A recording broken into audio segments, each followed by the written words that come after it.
tonight's first in-person New Work series since February 2020.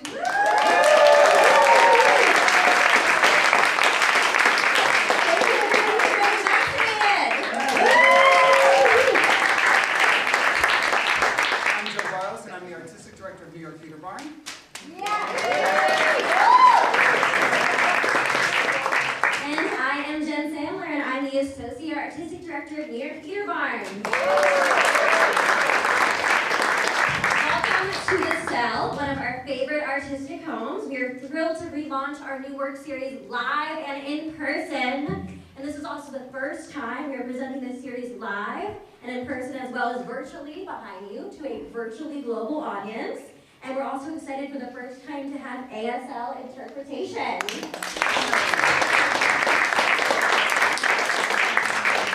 For the past 14 years, New York Theater Barn has created a home for original culture-shifting musicals during incubation. Each original musical's intention, content, and journey are unique and extraordinary to the storytellers who create them. We believe that there is no formula for musical theater except authenticity. It's so strange to say that to you, not from my living room. Stories shape how we see ourselves and those around us. We have the unique opportunity to not only uplift and inspire, but also to champion the spectrum of voices in our world. Representation and accessibility are important to us, so we're focused on the stories that need to be seen and whom these stories serve. As an anti-racist nonprofit theater company that actively seeks out and curates important culture-shifting stories from communities we need to hear from, our team continues to discuss ways for our organization to further develop anti-racist culture. With intention, we are actively expanding who has access to musical theater developmental opportunities. We are excited to seek out, curate, and amplify stories that lift up underrepresented communities and artists, including those who are BIPOC, disabled, queer, transgender, women identifying, under 80, over 60, and more. I love hearing that. So over the past 18 months, I love saying that we've had the privilege of showcasing the development of 96 original musicals. We never get tired of those numbers. We've had 181 writers, while making space for over 600 artists, and that's actors, directors, dramaturgs, choreographers, you name it. We fight directors, honestly, we do have one of those online. We get everything. So a global pandemic and a systematic reckoning gave us a unique opportunity to empower artists, not be away from them. We lifted up culture-shifting stories, supported our community, and we made musical theater development the most accessible that it's ever been. That's right, and we recently launched a new podcast from the Broadway Podcast Network, The Musicals of Tomorrow, where we speak in community with musical theater writers and their creative teams and present excerpts from new musicals, kind of like tonight. And we also created Theater Barn Records, a new imprint of Broadway records and dedicated to original musicals in development. We are currently developing Jesse Sanchez's Sueños, our American musical, and recently produced a residency of the show. The new musical tells the untold story of 3 generations of a Mexican-American family and their pursuit of the American dream. Did you notice how I looked up at you at that? Because I've written that so many times in my notes. Yeah. And thanks to the people who are in the room who made that residency happen. The original musical features a predominantly Latinx cast and is directed and choreographed by Afro-Latina Maria Torres. So before we start, I want to take a moment to acknowledge our sponsors and partners tonight. The first is the National Alliance for Musical Theater, NAMT. They're an innovative and exploration fund. We wouldn't be here without NAMT. Right. And Full Up Creative, which is in the back. We love Full Up Creative, Kyle Beckley and Sandy Shelton, who have worked with us since our first virtual choreo lab last year and on our virtual New Work series now, and the recent residency of Sueños. So thank you, Kyle and Sandy. Yeah, thanks, Kyle and Sandy. Yeah. And Inclusive Communication Services, representing tonight's ASL interpreters, Open Jar Studios, and Tree Riders NYC, an East Village-based business that sells Christmas trees and handcrafted wreaths in partnership with St. Mark's Church in the Bowery. Currently in their 11th year, the Tree Riders have expanded their reach to include a nonprofit sponsorship program to support the performing arts, as well as a thriving online business and delivery system. So tonight's format begins a new chapter in the evolution of award-winning New Work series for New York Theater Barn. We will present about 20 minutes in each show you will see tonight, followed by a short conversation with the writers and creatives with Joe and I. During the pandemic, we found that speaking in community with musical theater writers and their creative teams inevitably deepens the understanding of what a musical is and can be, and celebrates the unique process that goes into creating each unique and original untold story. Our first musical tonight is the musical adaptation of the beloved classic novel from the mixed-up files of Mrs. Basil E. Frankweiler by E.L. Konigsberg. The new musical tells the story of 11-year-old Claudia Kincaid and her younger brother Jamie as they run away from home and hide out in the Metropolitan Museum of Art. In this theatrical retelling, the art in the museum comes to life as the siblings set out to unravel a mystery surrounding a stunning statue with rumored ties to Michelangelo. Wow, so from the mixed up files of Mrs. Basil E. Frankweiler has a book by Jessica Penzias, music by Adam Ben David, and lyrics by Christyn Budzyna, and direction by Sammi Cannold, who's going to come now to tell you more about what you're about to see. So we're going to take it to Sammi.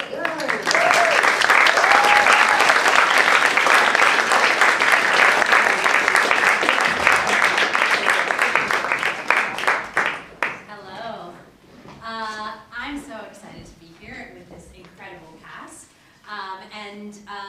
As Joe was saying, this musical adaptation of the beloved novel from the mixed-up files of Mrs. Basil E. Frankweiler tells the story of 11-year-old Claudia and Jamie as they run away from home and hide out in the Met.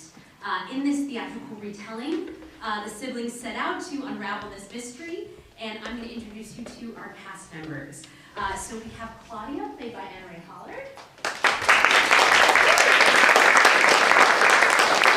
Jamie, played by Jaden Waldman. Angel, played by Stony Dubutu. And Mrs. Frankweiler herself, played by Cheryl Smith.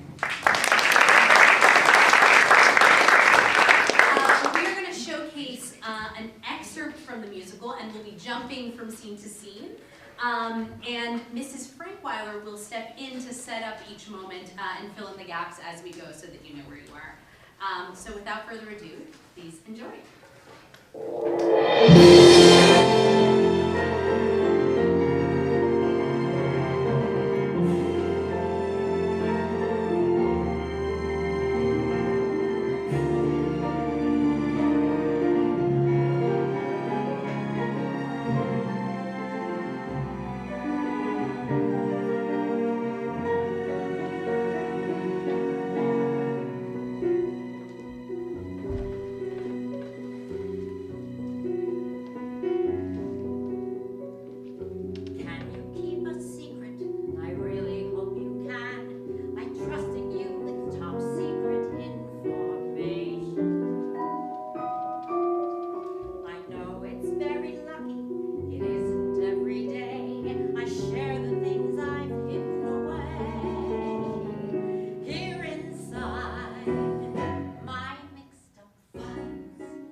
about these files, but you aren't just anybody, are you? Of course, I imagine you're all dying to hear my secrets. Well, lean in close. Listen up. Don't get ahead of yourselves. Patience has a virtue. There's a lifetime of secrets in these walls. There are some that will change the course of history. And there's one special file in the mystery, deep inside, classified, that you want to see. Somewhere in my mixed up, hiding in my mixed up, here inside my mixed up files. Our story begins in the fall of 1963 when I sold this statue here to the Metropolitan Museum of Art in New York City. I must say it caused quite a stir, for you see, no one knew who the creator of the angel statue was, but they did like to speculate, and the name on everyone's list was Michelangelo. Here we find 11-year-old Claudia Kincaid in her suburban home, where she felt entirely unseen and disregarded. Try as she might, nobody seemed to notice Claudia existed, and she was desperate to prove her value to her family, her community, and to herself. Mom, look! It's about that statue. I thought maybe you'd like to. Oh, I'll show it to you. They tell me to jump. I try to jump higher. I'm jumping so high, my legs are on fire. But though I do my best, they never seem impressed. They barely even notice that I'm here. I guess that I'm not so very impressive. So maybe it's time to be more aggressive. I'll do something great to prove that I'm first rate and teach them all a lesson in Claudia appreciation.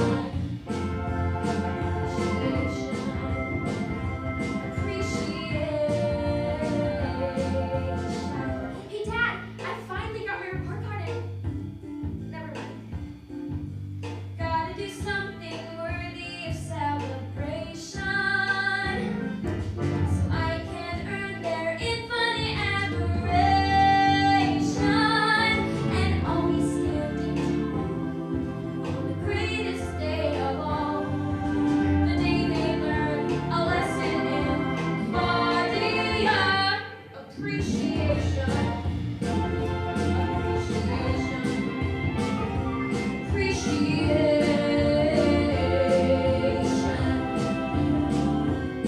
I'll look out, proud that they're proud of my every endeavor.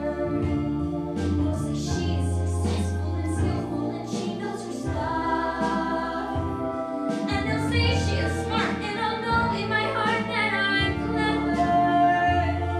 And they'll wave and they'll smile, 'cause finally I'll be enough.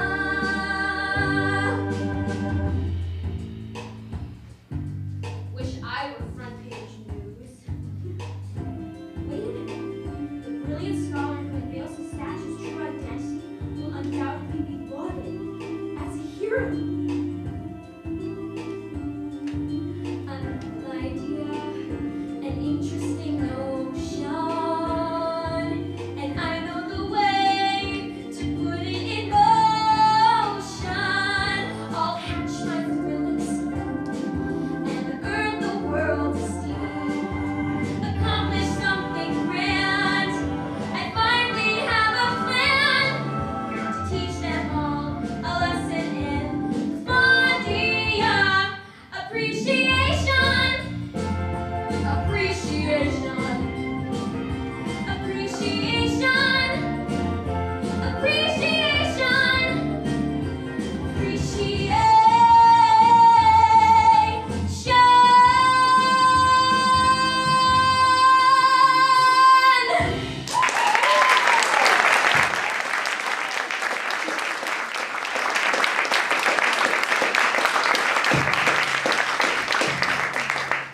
Once she had a plan to identify the creator of the statue, Claudia only needed to find a partner, and she knew exactly who to recruit.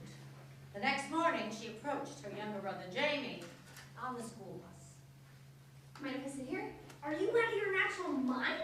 It's a free seat, isn't it? It is most certainly not. Everyone knows the seat is exclusively reserved for Bruce. I didn't see a sign. No sign needed, Claude. It's common knowledge. We have a standing appointment. Oh, please. You'll forget about your card game once you hear what I have to say. Oh, yeah? Jimmy Kincaid, I picked you to accompany me on the greatest adventure of our mutual lives. Really? What's the adventure? It's a secret.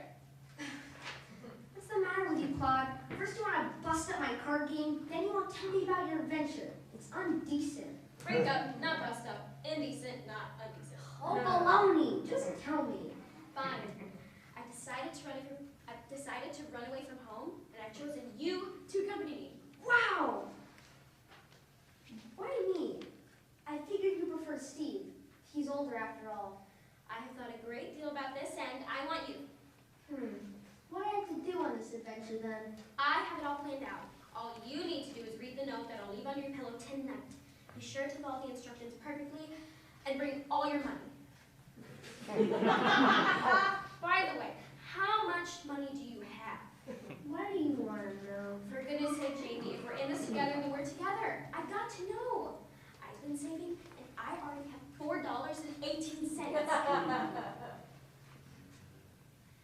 you have a lot too, but how much do you have precisely? I see right through you, sister. What do you want about? I know why you're asking me this favor. It's because I'm a first-rate saver. I'm the richest kid in all third grade. An expert gambler, a savvy seller, a school bus tycoon, a regular Rockefeller. Oh, calm down. How much do you have? $4? $5? Try $24.43. Holy smokes! Look at the royalty! Not so fast. I'll accompany you on your quest, but there's some rules, some stipulations, if you will. What do you mean rules? Step in my office and I'll tell you about it. This is a school bus. This is off base. You look at it right. Sister, you're not good with cash 'cause you like the finer things. Spend your dough on ice cream bars, Tootsie Rolls, and gummy rings. Rule number 1, if I decide I'm letting you share my stash. Rule number 1 is simply this: I handle all the cash. What? No way. Take it or leave it, I handle every penny. Take it or leave it, then I will give you any. If I lend my support, I wanna know we won't come up short. So take it or leave it, that's my first condition. I'm the guy in charge, just me. What have I got myself into? Sis, you're in a lot of debt, there's a bunch of stuff you owe. Pencils, paper, sticks of gum, so your credit score is low. Hey! Rule number 2, you'll pay me back every last cent we spend, and there will be an interest rate of 25%. Take it or leave it, the lowest I can offer. Take it or leave it, the treasure's in my coffer. Sister, you're out of luck. Best brothers make it up luck.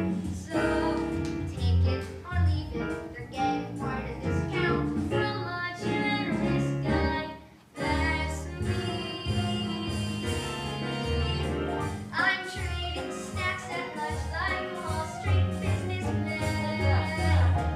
I'm selling Coca-Cola for 30 cents a can. I've got the capital and an awesome business plan. I've got to see what's in it for me, so here's rule number 3. Take it or leave it, my final stipulation. Take it or leave it, I want some complications. I want chaos and thrills in exchange for $5 bills. So take it or leave it. So what's the final verdict? That's my last condition. So with your permission, we can make a deal today. I'll take it. It's a pleasure doing business with you.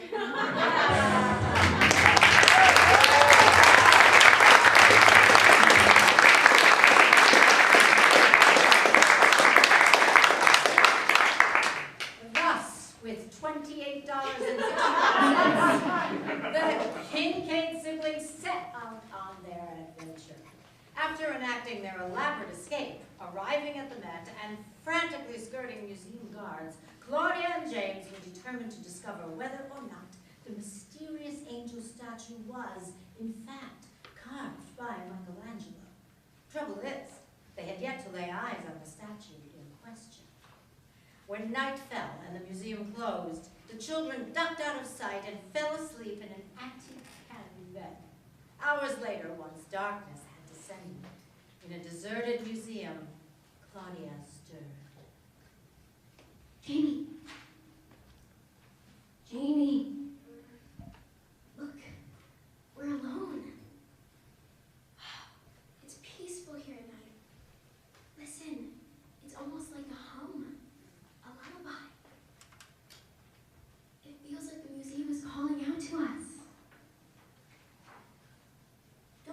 see her? Who? Angel, of course. The ticket to our superstardom. Now's our chance to get a good look. No crowds.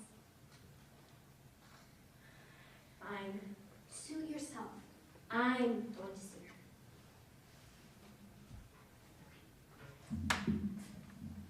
Where are you, Miss Angel? Wow. I've never seen. How did you get to be so? You were so much more than marble. You were so much more than stone. I'm the only person here, but I don't feel alone. I can feel your spirit shining, and my heart begins to soar. You're so much more to me.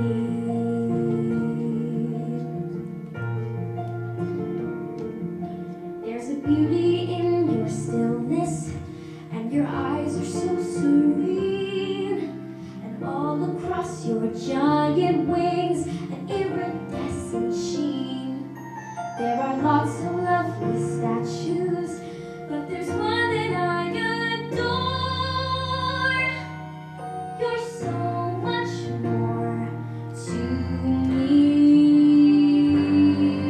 I don't know why, but I feel something changing. I bet that you can teach me something new. There's wisdom chiseled into your expression.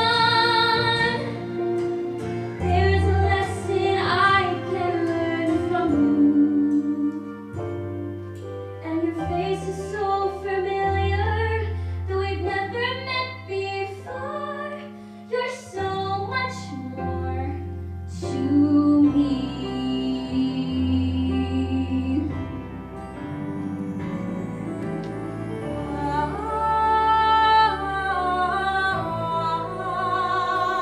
Angel!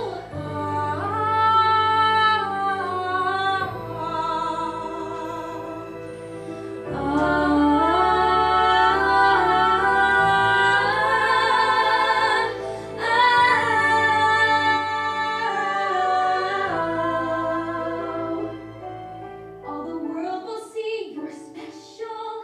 You're a stunning work of art. You're a Michelangelo. I know it in my heart. And I know I have to prove it. You are what my journey's for. You're so much more. You're so much more to me.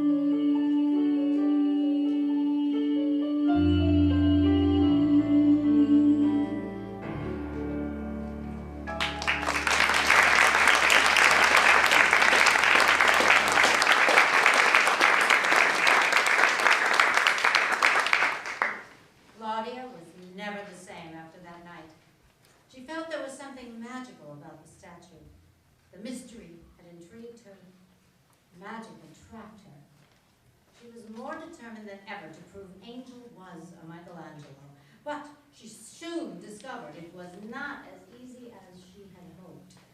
Claudia and James spent all day and night researching, only to be met by dead ends, arguments, and guards who ultimately chased them out of the museum. So, in a last-ditch effort, the siblings spent all of their money to find the woman who sold the statue to the museum. Namely me. I had never met the two Kincaid siblings, nor did I know anything about their adventures at the Met when they arrived, quite intrusively, I might add, in my foyer. Sheesh. This house is like a museum. Then we should feel very much at home. Seriously, this house is, I mean, whoa, right?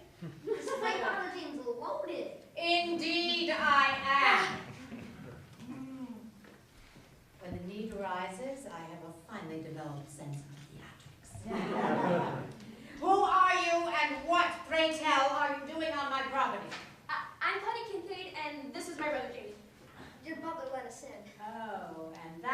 is when one James Kincaid picked up my ornate Grecian vase with his bare hands. Can you imagine? You got a nice collection here, lady. Lady! Was your expectation that I'd be delighted when you showed up at my door and barged in uninvited? Don't sit down on my sofa. Don't track your dirt in. Don't chitter-chatter like a fool. And most of all, obey my most important rule. Do not touch the art. My collection is my pride and my joy. Dirty fingers can defile and destroy. Keep that filthy hand away, little boy. I said do not touch the art. For if you do, then I will send you away. What did I say?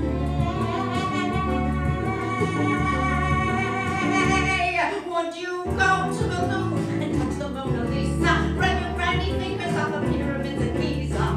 If you wouldn't do it there, then you shouldn't do it here. So take it to heart. Don't touch the art. But not the vet. Wait, I'm just saying. I didn't mean no harm. Eddie, Baloney. do not touch the art. People visit and they poke and they prod. In their giant muddy loafers they plod. I will barricade the door, swear to God. You too do not touch the art. I spent a fortune on my precious display. So keep away. Would you sully a Syrah or Polka Jackson Pollock? Wouldn't that be utterly insane and diabolic? I can't take it anymore, like I told you to before. Stay 3 feet apart from all my art. I've had enough. You should be on your way. My butler will call you a guard. No, please! We have to know about Michelangelo and Angel. Ah, yes, everyone wants to know about that statue, but nobody really cares to know her. It's worse than living art, worse than any mortal sin, is never really looking for the beauty that lies within. People disappoint, they're as difficult as you, and when they look, they don't see art the way I do.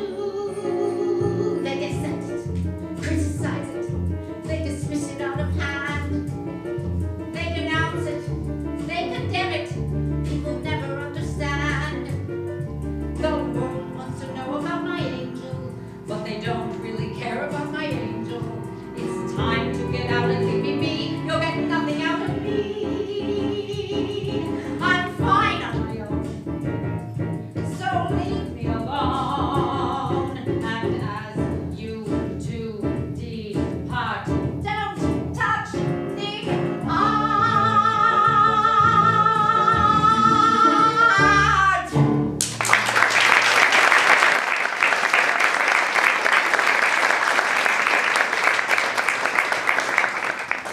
I trust you can see yourselves out.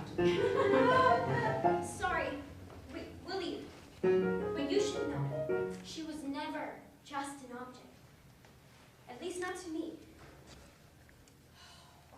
I care for Angel too. She means the world to me. I see it all in Angel, the remarkable beauty you see. When I look in Angel's eyes, there is magic piercing through. Yes, I think that I see art the way you do.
directing from the back.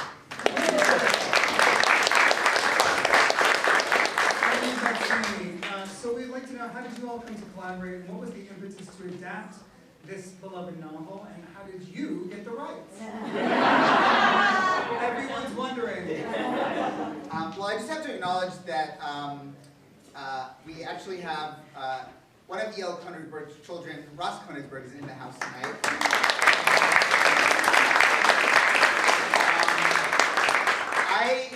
I conduct a show called The Book of Mormon on Broadway, and and it just randomly, about 5 or 6 years ago, Lori Konigsberg, the daughter of E.L., was her daughter and son-in-law, if I recall, were at the show, and a friend of a friend asked me to take them backstage, and I thought I was going to really impress them by taking them backstage and showing them all the stuff, and then they just casually mentioned who their grandmother was, and I lost it completely. And anyway, long story short, I became friendly with the family. They're amazing. The children are amazing. The grandchildren are amazing.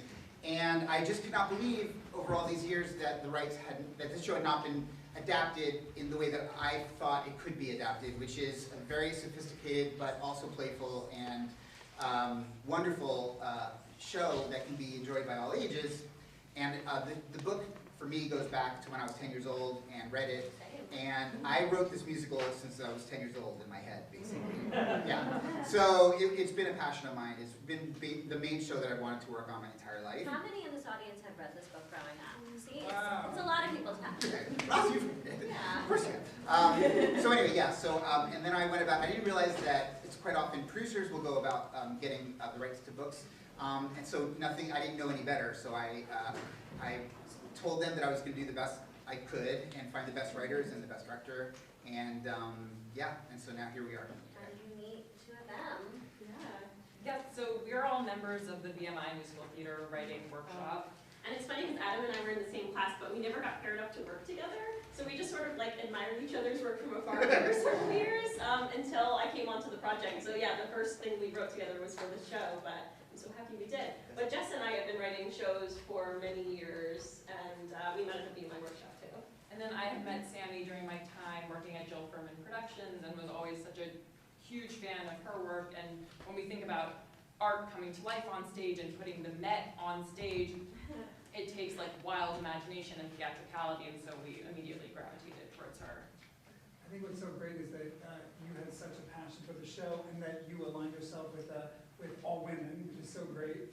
And for those who don't know, Sammi is an extraordinary, prolific director, humanitarian, documentary filmmaker. So it's really an honor. And she flew in last night to work on this presentation from Europe, and it's just really amazing that she's here. Sammi, why was this show something you wanted to work on? I had, like everybody, read the book and adored the book as a child, and it was my mom's favorite book growing up, and so like it generationally really meant something to me that we could both connect to it. And then I listened to the music and was just so captured by the adaptation and by the spirit of the adaptation, and also the directorial challenge of what it would mean to bring this world to life. And so we started talking pre-pandemic, and then had the pandemic journey of false starts and things, but we're so grateful to get to bring it to life here today. And why do we think, this is a story that transcends time? My parents read it, we read it, the next generation of kids are going to read it. Why is this a story that we need to keep hearing? I really think it's the characters. I mean, you read this book, the characters are timeless. There's so much heart, and you really get inside of their heads in this book. And so it was such a challenge and a privilege to put it on the page and to bring it to life through music as well. There's just heart for days in this book. And also for me, it's the relationship between the siblings. It reminds me of my relationship with my sister. She's very much a Jamie, I'm very much a Claudia. And I think that I've heard that from so many people as well. I also felt, I love children's theater. I've been doing theater since I was a young kid. I've been music directing for a long time. And I just felt also that in terms of the material being written for family musicals, there are very few, that kind of transcend. And I thought this would be a really amazing opportunity because of the Met, because of art, because of the message of someone finding their self-worth and learning that it's not about what you are, your provenance, but what's inside of you that matters, and of course the secrets that you keep. I just felt like was sort of pitching this in my mind in the pandemic. I was saying this is kind of like a cross between Matilda and Light in the Piazza. And in my mind, it should have that magical quality. It's something that can be accessible to younger audiences and should feel magical and alive, but that's sophisticated enough that older generations. Families can take their young kid, their old kid. It's not just for the little kid in your family. Yes. But I think that's part of, I read this thing yesterday that every piece of great art has a degree of wish fulfillment in it, in that there's something that you want to experience like through the characters, and I think that this story is like the ultimate example of it because we all want to go sleep at the Met, and no matter what age we are, and that I think is sort of like you could see it as a 27-year-old and be like, I want to be that girl, and I think that's part of what's magical about it. I think when we were writing it too, we were thinking about our adult selves as audience members, but also thinking about our inner child and okay, what would 10-year-old Jessica, Adam, and Christyn want to see? What would we like? So that's something we're thinking about a lot. Jamie would probably love James Cagney movies and things like that. It's sort of like the pilot episode of Pose, where they break into that museum and they steal all those costumes. Awesome. Well, thank you so much. Let's get it up for the writer.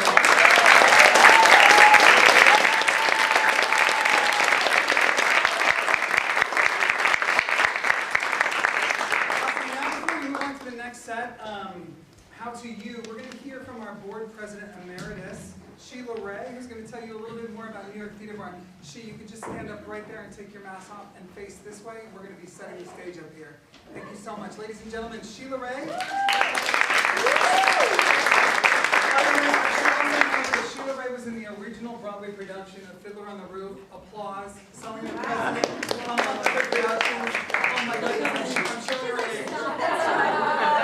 If you do the math, you now know how old I am. I want to welcome you all here tonight.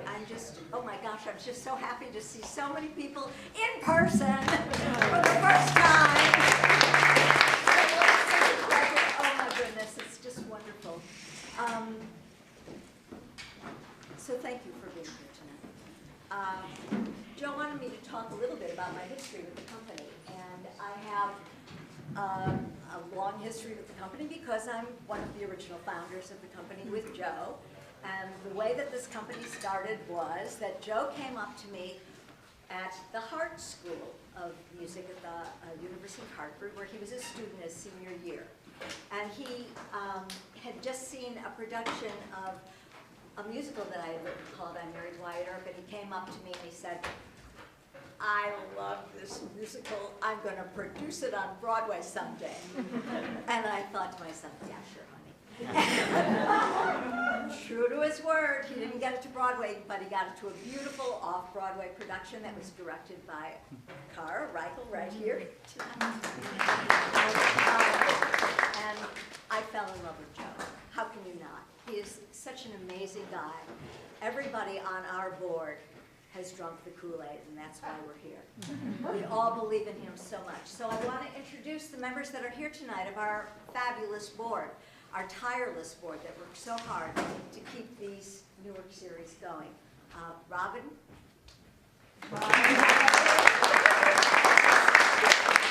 John Horst here tonight? John Horst didn't come. No? No? Just Robin. Well, me and Robin.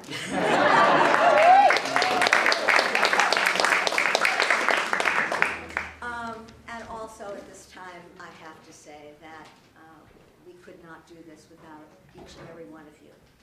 And that means that we count on you to give us not only your hearts and not only your belief, but your donations.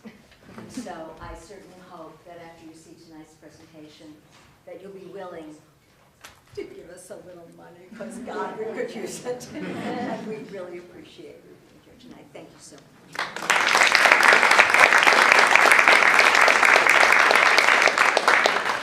We need to switch iPads, so we're just going to do a little test really quickly.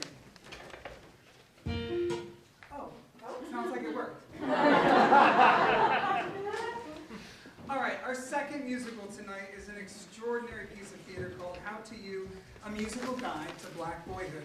The new musical is a fantasy that follows the journey of you, the unborn spirit of a black man who appears in limbo to prepare to go to the world. With the help of a wise-talking owl and 6 personified chapters, You is taken through a series of vignettes and fragmented scenes that enlighten him to the realities of identity, race, and humanity. How to You, A Musical Guide to Black Boyhood has book, music, and lyrics by Jariah Kwame and will be performed by Elijah Caldwell, Bryn Williams, and Jariah in the title role of You. If you've never heard of Jariah, well, you will for the next 100 years. And you should know that he has written this incredible song that has gone viral and is super popular called Little Miss Perfect, which is now going to be turned into a musical co-written with Lauren M. Gunderson. Here is How to You, A Musical Guide to Black Boyhood.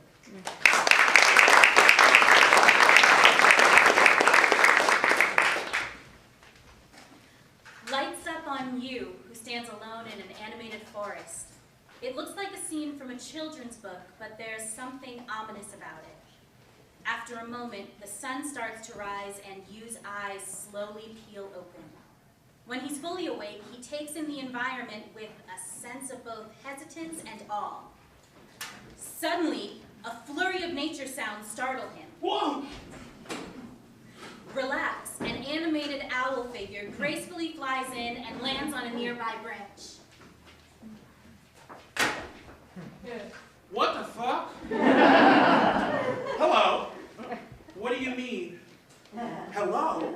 It's what you say when we see each other. That's not what I said when I saw you. I said, what the fuck? Try hello.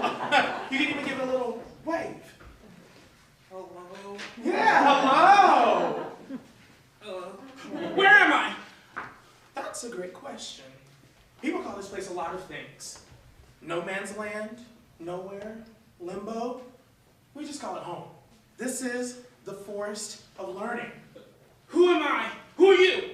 Relax. It's you.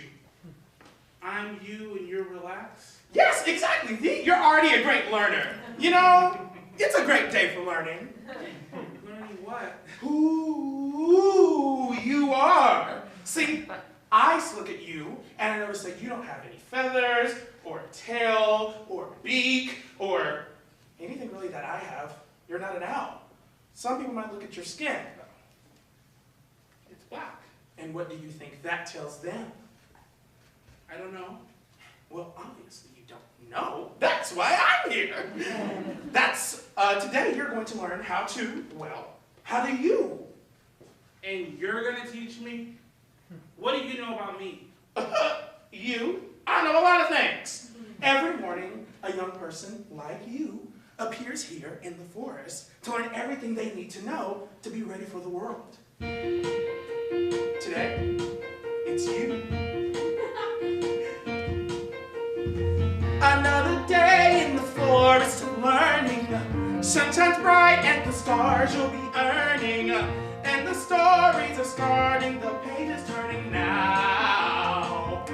Ooh, I really whoa. Let's take that back. Can we run that back? Oh my gosh, let's run that back.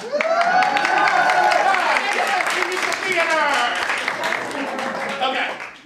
You're so good, do it again. Great. Well, I know a lot of things. Every morning, a young spirit like you appears here in the forest, and they learn everything they need to know to get ready for the world. Today, it's you. Another day in the forest of learning. Sunshines bright like the stars you'll be earning. The stories have started and the pages turning now. Ooh, I'm relaxed, you are you, nice to meet ya. I flew in from the sky here to greet ya. You look scared, but I'm not gonna eat ya. Wow. I am so excited. Your skin is black, but your future's white. You're clueless now, but that's alright. Because we are gonna teach ya. How do you give me a brand new point of view? We'll be ready for the world when we are through. People may hate ya, deny and berate you. Because of how to you, I'm not a human, that is true. But they say I am the wisest in the zoo. Better take note, invaluable quotes in store and more. It's how do you? What's the world? It's a place that you're going. What will I do there? I'm not that all-knowing. Look, your curiosity is showing good. That'll come in handy. Every chapter a person you'll enter. They'll be fun, but they'll stare at your center. Stay cool, don't attack the presenter. Would you like a piece of candy?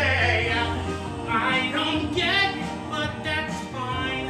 Is this forest really mine? Sure. Being black is awesome. That's the spirit!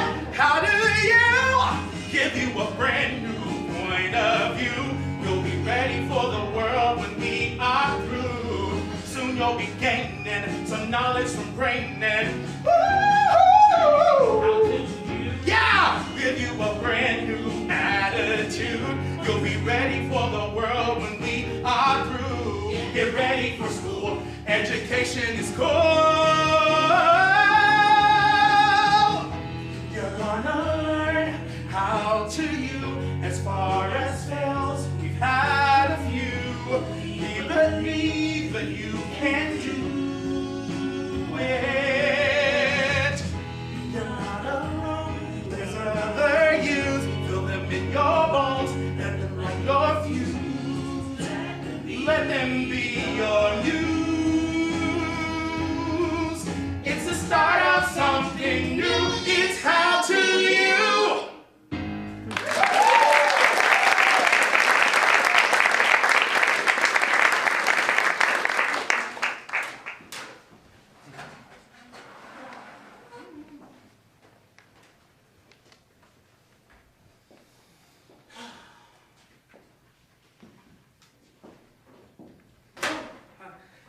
You must be the first chapter. Are you here to teach me something? I'll always teach you. I'll look out for you. Our bond is unbreakable. It's gotta be, man, because it's dangerous out there in the world for men like us. Because all this stuff that happened in the past with our ancestors, you said you think people look at your skin and see it like space, endless. Some people are afraid of the dark. Might think there's a monster about to pop out or something, so they scared. Well, I want people to like me. Well, yeah. Well, let's just say you see a wolf, right? And a wolf might be a nice guy. Wolf might want to be your friend. But a little part of you is afraid that the wolf is going to bite. Some people think black men are like that. They think we're wolves? They think we're dangerous, like wolves. Wolves are dangerous? Real dangerous, especially in this forest. There's been a lot of animals eaten by wolves here, so you gotta watch your back. Okay, I will. So, who do you think you want to be when you go to the world? I don't know. I don't even know what I'd like. Every person who shows up to this forest doesn't sit down. Seems like you like sitting. Okay, I guess, but what can I do with that? What, man? Some people sit their whole lives. Do you? I can't afford to sit around. Nah, man. I work down at the fur factory, sweating the black off my back for some change. Oh, you want to change? Yeah, I want to be like the guy who walks around telling people what to do. So rich his clothes don't wrinkle. Own my own damn fur factory. But for now, I'm on the line helping him get his. Definitely avoid factories if you can. You may get call him Jack. Who's Jack? My empty wallet. Okay, so all you do is work? Nah, I do other things too. Sometimes I like to put on my suit and take a fine-ass honey out for dinner and dessert after. Oh. Well, how do I get fine-ass honey? Sounds like I need one of those. Whoa! A seed pops up in the forest this morning and he's trying to get some tonight. Look, it really is about making the honeys think it's their idea. You know what I'm saying? Walk like your thing is so big it smacks between both of your thighs.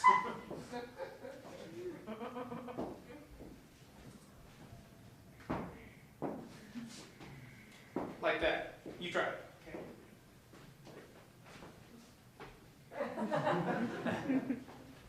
Yeah, you don't get the hang of it.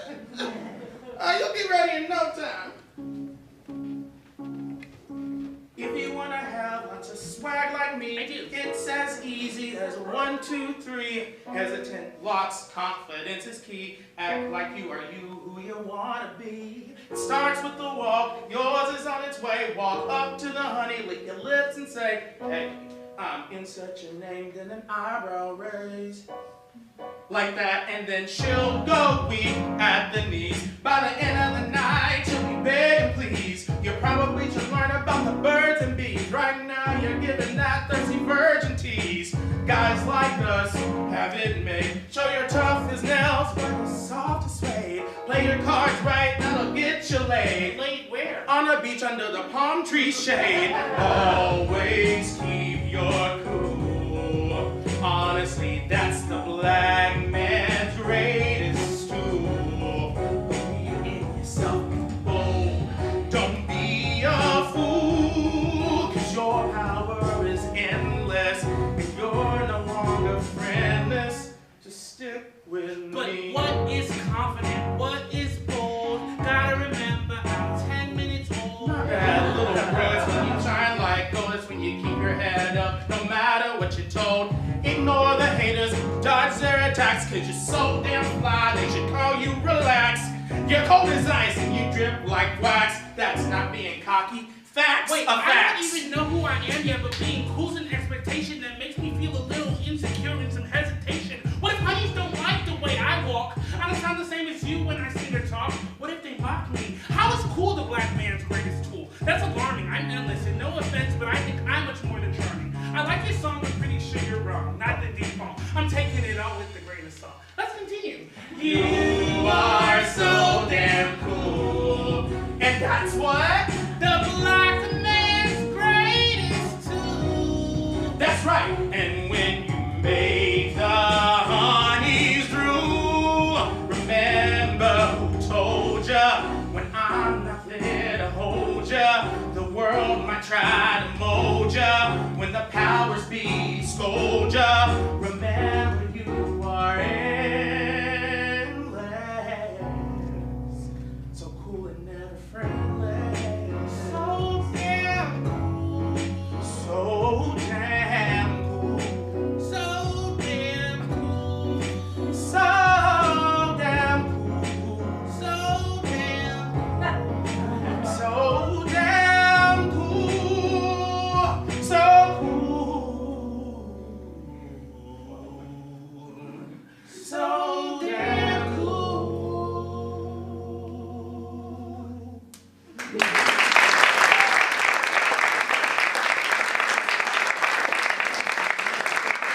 Relax! Ooh, you hollered? Oh my God, what's wrong? What do you mean what's wrong? I just found out that everyone kills wolves around here and skins them and makes fancy fur coats, and now I'm realizing that there's a chance the same thing will happen to me if I go to the world, and I don't want anyone to wear me. Whoa, be cool. It's okay. Those chapters are done now. I warned you they were going to be intense.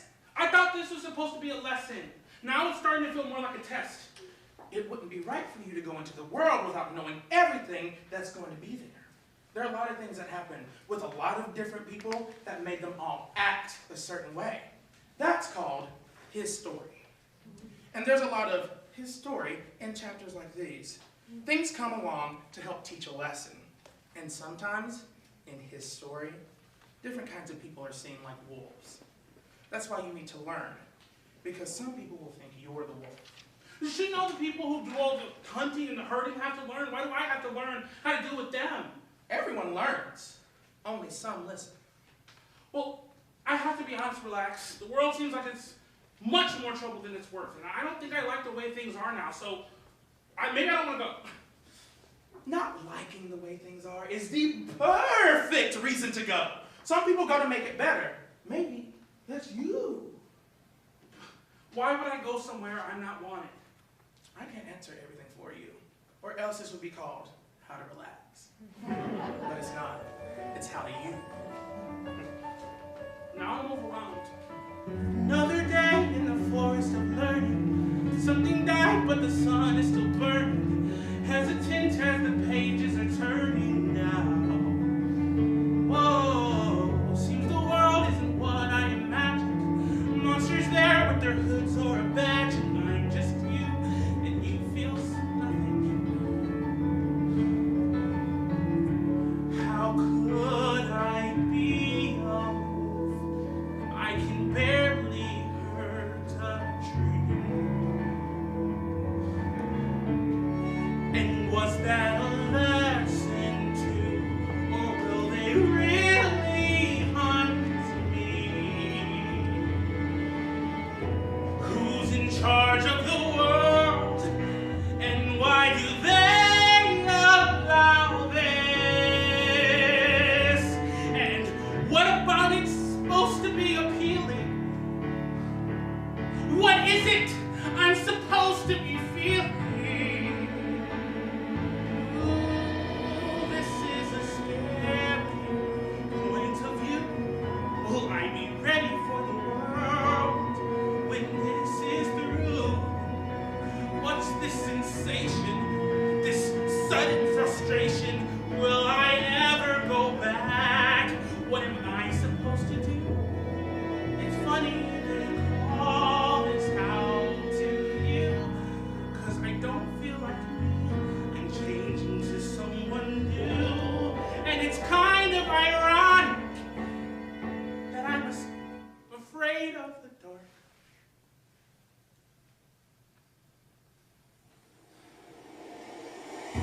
If I'm the wolf, I'm the one who runs free. They'll never catch or make a code out of me. I know a little more now, since my joy was the fee.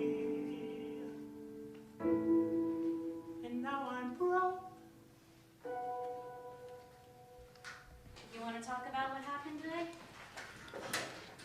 What good is talking about the bad things? Well, sometimes talking about bad things makes you feel better. Well, that makes like no sense. But okay, the last chapter showed me this really terrible movie of how they treat people who look like us in the world, and it was really scary. Scarier than a wolf could ever be. Have you gone to the world? No. I was supposed to. I was a you once. I appeared here one morning just like you did and was supposed to learn how to me. What happened? I ran up. I just couldn't figure it out, so I couldn't go to the world. But I guess I was special too, because the force, it let me stay here and be a never was. I don't know anything about the world except for what I was told. Well, that makes two of us. It's okay to hurt sometimes, you know.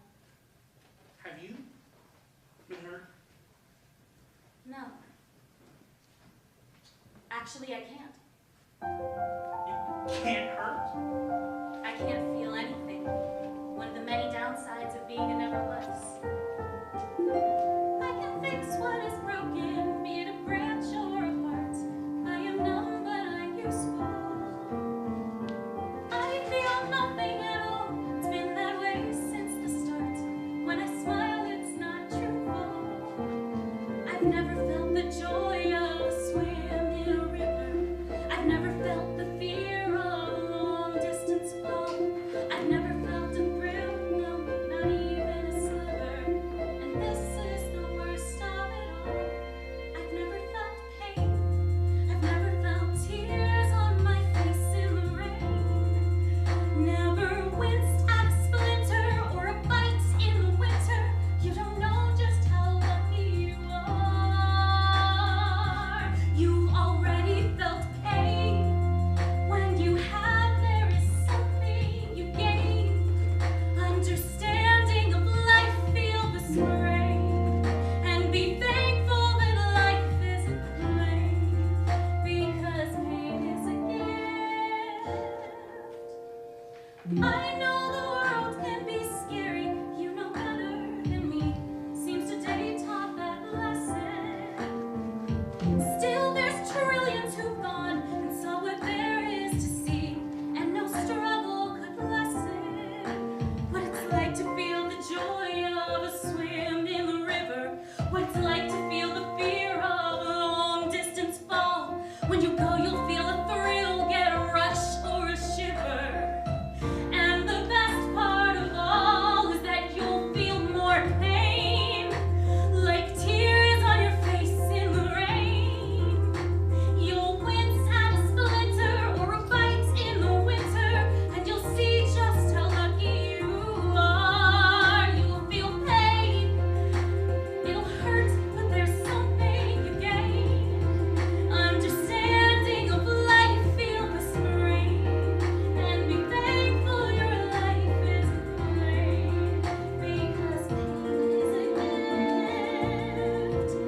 I've heard today, I've seen, you're wrong. You don't want to feel pain. It's not worth it. And I don't want you to. Maybe I'm meant to feel enough pain for the both of us, crying enough rain for the both of us, and protect you from harm. What do you mean? And maybe it's meant to be that you never went to the world, because now I'll go to the world with you on my arm. I'll never let you feel pain. Just come with me. I'll be your shield. I owe you one. I think you healed me. That's the point of this I'll never let chapter. you feel pain. I'll call you pretty every day. Don't laugh at me. Please, just say you'll come. I can't. I think you're special, and you make me smile. That may not last forever, but at least for a while, and still worth it for sure. Cause you'll finally feel things, and not just those little but real things like this thing called love. Come with me, please. You're never was, I'm a not yet. I can't. I'll never leave you. That you can bet, please. I can't. I demand you come with me to the world. Relax said that this forest is mine. So if you're here, then you're mine. You have no choice. You really are a man. And I said no.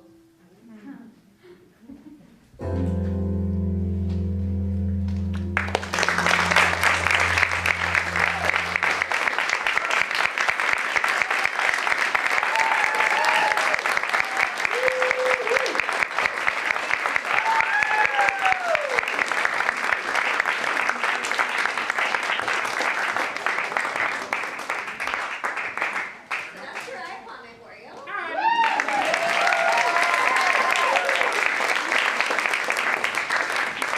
It's exciting, you know, we're standing in the back thinking, you know, we're always going to remember this moment. You're always going to say you were here for this incredible moment.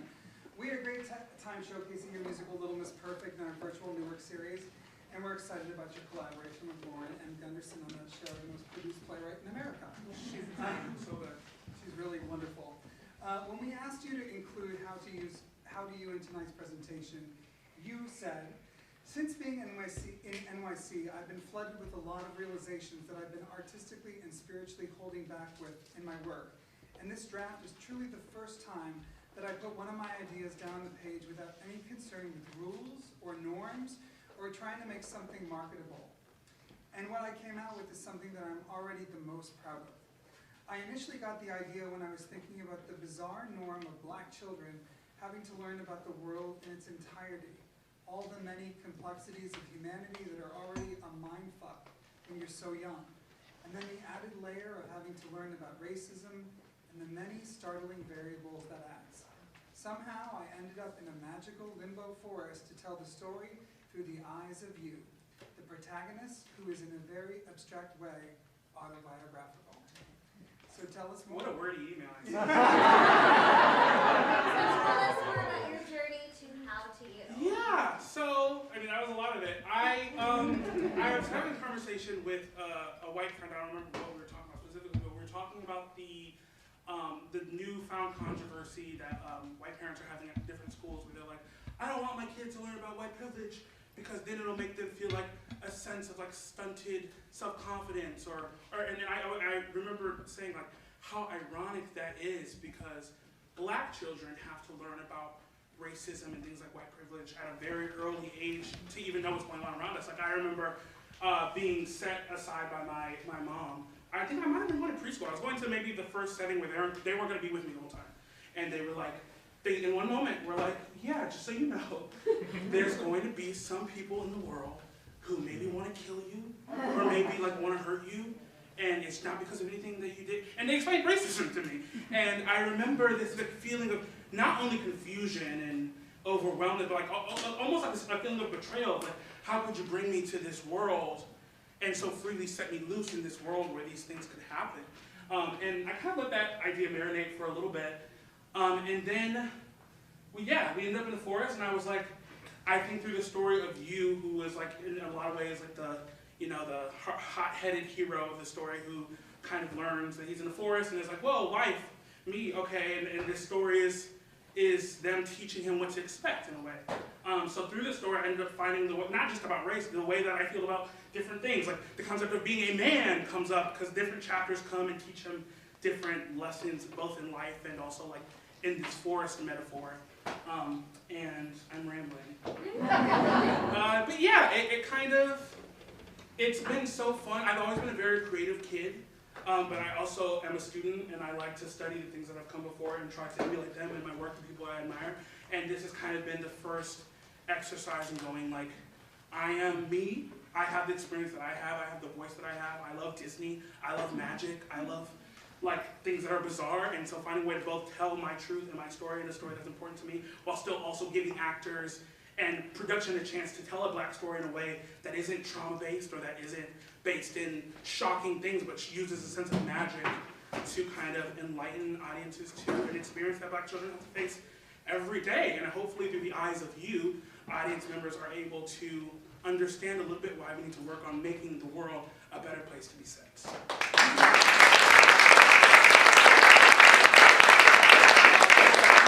going to go off script for 1 second. Near Conservatory for Dramatic Arts, where I teach performance project, where I workshop 4 musicals in real time by living playwrights with my students, and also teach musical theater history and styles. Today, in 2 of my classes, we read this entire script, and I played the songs for them, and it was really, really powerful. In fact, one of my students is here today who was a part of that.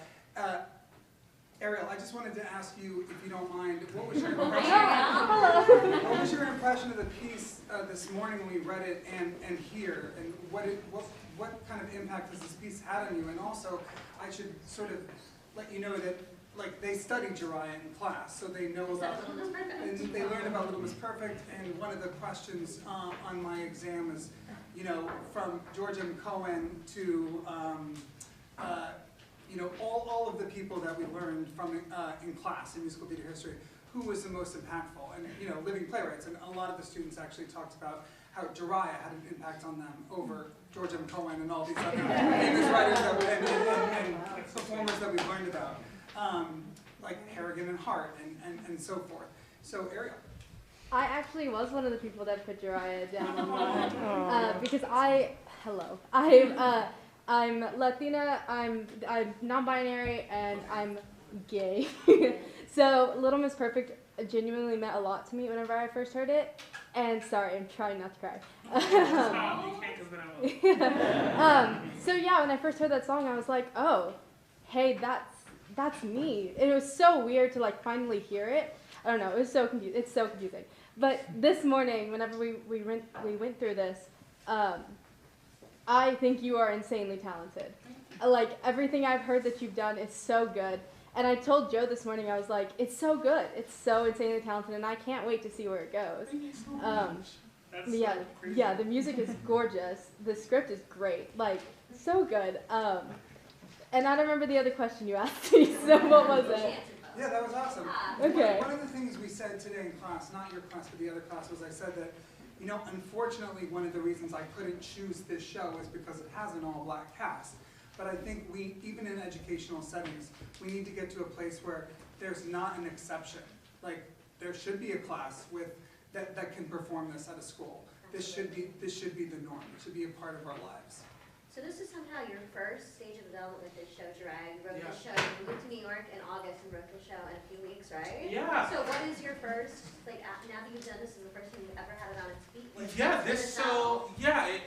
So essentially, I was very lucky enough when I got here. I moved here August 4th, so very new. I actually moved last year, March. So I ended up going back home to Michigan for like a little over a year, and I thought it was going to be a couple months, but it ended up being a little over a year, which whatever. Lots of things happened. And so yeah, I came back here excited and with a vengeance, and I saw like a bunch of shows, and I got a chance to meet for the first time other Black composers, which was the most, I didn't expect it to, I mean, I knew it was going to be a big deal to meet them in person, but like, just to like see like, wow, not only can we relate on the level of like being Black, but also as a composer. So I got to see Michael R. Jackson, who I'm sure you guys all know. I got to see his, yeah, come on. I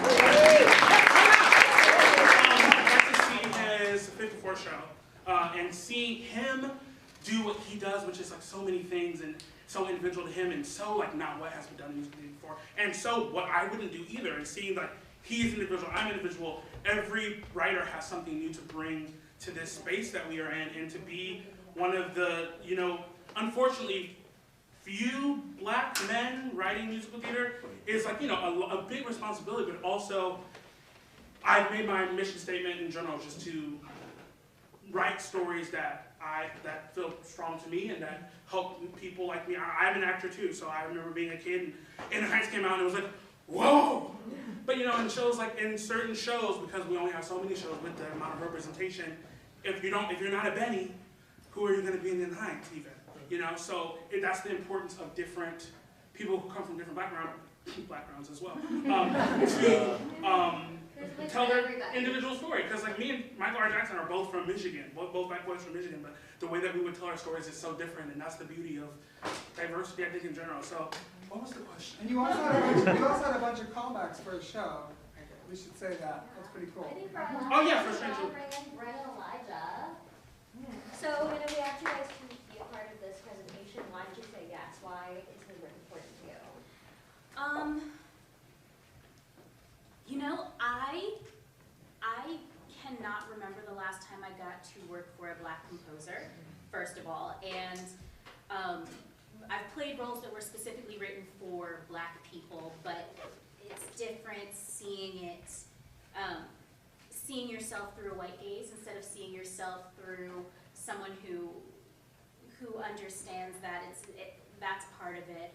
The music is absolutely gorgeous, and I got to, in the character that I played tonight, Heel, I got to be something other than what I normally play, which would be like the sassy girl or the bubbly one. I got to sing something pretty instead of having to come up and riff in the rafters and you know, you're gonna love me until the cows come home. You know, like I got to just come up and be, and then also the message of that was behind I never felt pain, but also the entire show. I felt a really, really strong connection to it in a way that I haven't felt to a lot of other pieces in a long time, and so any way that I can support Jiraiya and this show, and really anything that Jiraiya does, I am there. Whether it's buying tickets or passing out flyers in Times Square, I am there. Yes. What about you, Elijah? So just the nuance of the conversation, getting the piece, reading the piece, and also I feel the same way in terms of what you saw me do tonight, like it's all a part of me, right? Where I am just now getting to the point now where I get to like play sexy on stage and stuff like that. You know, it really shocks you when you like find out people think you're attractive. But also getting to be like weird and kooky and like everything that you've written, and then also the message behind it, right? And the moment, I think for me, is the monologue, where the moment where you pull the air out, where it's just like, this is history. Are you listening? Are you listening? It's his story. It's his story, and it's a lot of our stories. So I think I agree with Bryn, like, whatever I can do, I will do it, you know? This is important. It's important. Awesome.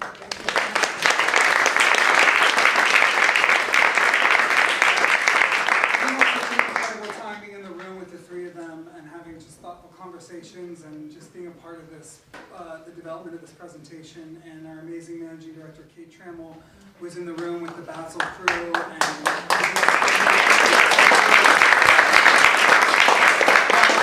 is our show for tonight. We want to thank you again to tree riders who are here in the back. If you have any questions about getting a Christmas tree or a wreath, go to them. We'll have Creative, who is also there in the back. Inclusive Communication Services right here. Thank you. Our tonight's interpreters, our photographer, Rebecca Michelson, is back here as well. And really thank you guys for being here, for being vaccinated, for coming out and seeing live theater again.